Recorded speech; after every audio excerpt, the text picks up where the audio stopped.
Salut la communauté. Alors, Barça, Valladolid, on fait de la rotation.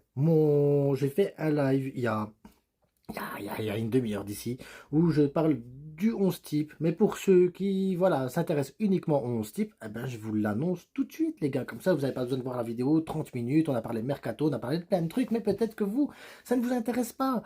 Alors, voici mon 11 type. Ter Stegen au goal, il est de retour, il est capitaine, il est bon, il est fort, il est là, il est présent. Et Valladolid ne devrait pas attaquer, donc pas de risque. Ter Stegen au goal. Christensen, il est de retour, il est présent, il est bien, il est beau, il est présent. Il est de retour. Christensen à Roro, charnière centrale à droite, Hector Ford à gauche, Torrent. Oui, on va chercher un gars de la B parce que je veux pas voir Gérard Martin, les gars. Gérard Martin, la seule chose qu'on doit faire avec lui, c'est l'amener à Valladolid, lui mettre un maillot de Valladolid à la fin du match et lui dire, regarde, ton vestiaire, il est là-bas. Il reste là-bas. Numéro 6, Gavi, devant lui, Pablo Torre, Fermin Lopez. Et ce milieu de terrain-là, les gars, même si vous allez me dire, oui, mais c'est beaucoup de rotation, c'est meilleur que Sergi Roberto et Oriol Romeo qu'on a eu à l'époque. Alors ne vous plaignez pas. Gavi, patron. Fermin Lopez, buteur. Pablo Torre, magique. Donc ça fonctionnera contre un Valladolid qui est de toute façon dernier des en division 2. Tu peux pas perdre contre eux, les gars. Interdiction de perdre contre eux, même avec ce milieu de terrain-là et cette défense-là. De toute façon, la défense, elle est bonne, le milieu, il est bon. Donc maintenant, l'attaque. Pau Victor à droite. Le retour d'Ansu Fati qui doit mettre un triplé. S'il ne met pas de triplé, le gars, on le vend. Parce que c'est pas normal de ne pas mettre de triplé contre Valladolid, les gars. Il doit être performant.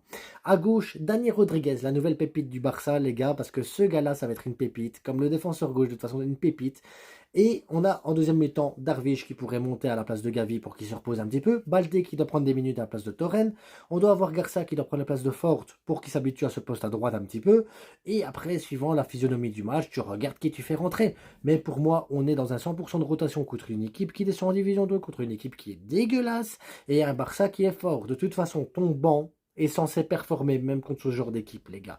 La rotation n'est pas une excuse parce que de toute façon, Christensen a de l'expérience, Gavi a de l'expérience, Aroro a de l'expérience, Fati a de l'expérience.